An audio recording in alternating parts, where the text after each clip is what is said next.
नमस्कार। आज मैं आप सभी के साथ बच्चों के विषय में बात करने वाली हूँ। देखिए, हर समस्या को कोई नाम देना ज़रूरी नहीं है कि ये समस्या है और इसका नाम ये है और इसके लिए आपको बड़े बड़े उपाय करने पड़ेंगे। कुछ उपाय आप खुद भी कर सकते हैं। आप खुद भी उन समस्याओं को सुलझा सकते हैं जो बच्चों के साथ हो रहे हैं, लेकिन ध्यान देंगे तभी पता चलेगा। अदरवाइज़ केवल बच्चे हैं ऐसे ही करते हैं, लेकिन बड़े होके ये समस्या अंदरूनी तौर पे बच्चों के मन में घर करेगी और इसका असर ज़रूर दिखेगा। तो चलिए उस समस्या के बारे में हम बात करते हैं। देखिए, ध्यान दीजिएगा, क्या आपके बच्चे में ऐसी कोई प्रॉब्लम है जो कि वो बाहरी लोगों को देखते ही या फिर तो 2-4 नए लोगों को देखते ही वहाँ पे अचानक बकबक करते हुए आता है, मतलब बातूनी टाइप का हो जाता है, ओवर एक्सेस बकबक करने लगता है, शो ऑफ करने की कोशिश करता है, यहाँ वहाँ की बातें करके सबका अपनी तरफ ध्यान आकर्षित करने की कोशिश करता है, अपने सामान दिखा के ये है वो है अनेकों तरह की बातें करता है जिस बात की वहाँ कोई ज़रूरत नहीं है। अब ये हो सकता है कि जब हम लोग देखते हैं तो मे भी हो सकता है कि ये परिवार और गेस्ट के सामने कर रहा है, अदरवाइज़ वो अपने फ्रेंड्स के सामने भी या फिर तो कोई अनजान किसी के सामने भी वो कर रहा है जहां आपकी नज़र नहीं पड़ पा रही है। तो इस बात को छोटा मत समझिए। अगर आपका बच्चा ऐसा कुछ करता है तो उसे उसी वक्त रोकिए। अब कैसे रोकेंगे? डांट के रोकेंगे तो उसका गलत इफेक्ट पड़ेगा, वो तो समझेगा नहीं, क्योंकि उसने तो इस ओवर स्मार्टनेस को ही अपनी ज़िंदगी मान ली है। तो इसका उपाय मैं बताती हूँ और ये समस्या कहाँ से उत्पन्न हो जाती है बच्चों में, इसका ये भी मैं बताती हूँ। देखिए, पहली बात कि बच्चे इसे ओवर स्मार्टनेस समझने लगते हैं। वही बच्चे जिनको हाफ नॉलेज दिया गया है कि या फिर तो जो फिल्मों से ज़्यादा रिलेट रखते हैं खुद को, सीरियल्स, मूवीज़ और ये क्या बोलते हैं उसको, कार्टून कैरेक्टर्स, उसमें डूबे रहते हैं। तो वो देखते हैं कि भाई कॉलर उठा के या फिर तो कुछ अच्छी अच्छी बातें करके सबके बीच में हीरो बन के रहा जाता है। ये हो सकता है या तो फिर फैमिली से वो देख रहे हैं या अगल बगल आस पड़ोस में किसी को देख रहे हैं ऐसा करते हुए, ये भी हो सकता है।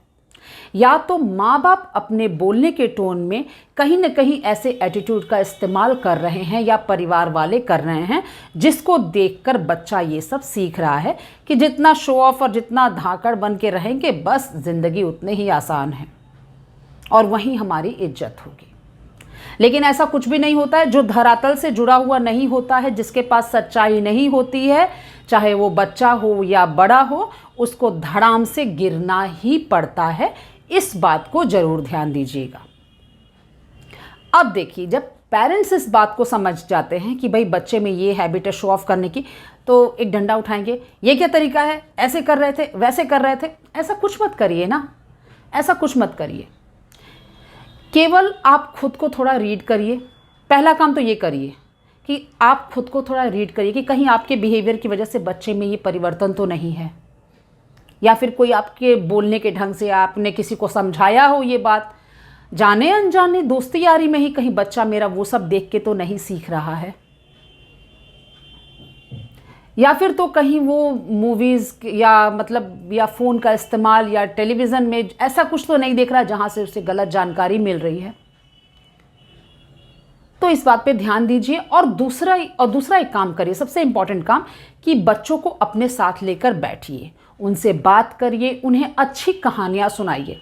ये एक दिन का प्रोसेस नहीं है कि आप एक दिन में करेंगे और कोई चमत्कार हो जाएगा, बिकॉज़ ये तो बिगड़ चुका है। अगर बच्चे में ये हैबिट आई है तो ऑलरेडी वो बहुत दिनों से वो आई है, तब जाके वो दिख रहा है ये चीज़। तो ना डंडा लेने से काम चलेगा, ना ही तो एक दिन में समझाने से काम चलेगा। इसे आपको बैठ के बच्चे को समझाना पड़ेगा और खुद भी थोड़ा सा उस चीज़ को अपने लाइफ में भी अपनाना पड़ेगा। ये नहीं कि केवल बच्चे को ही सुधारना है, आप खुद भी सुधरिए।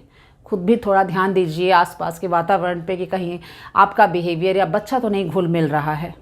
और बच्चों को सही चीज़ दिखाकर बड़ा करिए, सही कहानियाँ सुनाइए जिससे उनका आत्मविश्वास बढ़े।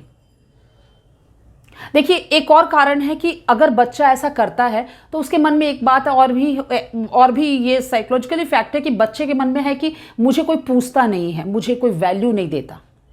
तो कहीं ना कहीं ये पेरेंट्स की गलती है। देखिए, जिसका पेट भरा हुआ हो वो दोबारा खाना नहीं खाएगा, नॉर्मली कोई नहीं खाते हैं। अब वो खब्बू लोगों की बात अलग है, उनकी बात मैं नहीं कर रही हूँ।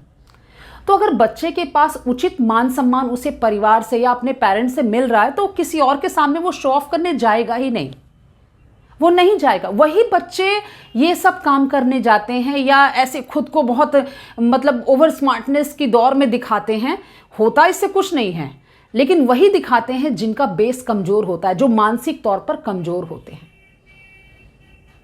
और इसलिए मैं कह रही हूँ कि अगर ऐसा हैबिट है तो उसको सुधारिए, क्योंकि आगे चल के कहीं ना कहीं आपके बच्चे पर बुरी तरह से ये सब बातें असर करती हैं। और जब जीवन आगे बढ़ता है तो ये सब बातें बहुत ही जेलस के रूप में उसके मन में बैठती हैं। मान लीजिए कहीं वो बड़ा होगा तो कहीं जाएगा तो उसकी पूछ कहीं अगर कम हुई, मतलब उसके बारे में थोड़ी सी चर्चा कम होगी तो उसके मन में बुरा लगेगा। लेकिन बेसिकली अगर बचपन से ही उसे हम इन सब बातों के प्रति अवेयर रखेंगे, मेंटली उसे स्ट्रांग रखेंगे, ये सारी बातों के पहलू को समझाकर कि भाई आप जो हो बस वही फैक्ट है और आप बहुत अच्छे हो, ये भरोसा उसे दिलाना है, तो फिर आगे चल के उसे कोई प्रॉब्लम होगी ही नहीं। चाहे वो कितने ही अच्छे लोगों के भीड़ में हो, उससे वो एक्सेप्ट करेगा, उससे वो चिढ़ेगा नहीं। क्योंकि आज तो छोटा है मान लीजिए, तो वो खुद को शो ऑफ के जरिए प्रेजेंट कर रहा है, लेकिन बड़ा होगा तो कहीं ये भाव जेलस में मत बदल जाए। तो इस बात पे ध्यान दीजिए। और आगे भी मैं ऐसे ही बच्चों की समस्याओं को लेकर जो भी नॉर्मल लाइफ में होते हैं उनके बारे में हम डिस्कस करेंगे। तो अगर आप सबके पास भी कोई क्वेश्चन है तो आप सब ज़रूर पूछ सकते हैं। आज के लिए बस इतना ही। धन्यवाद।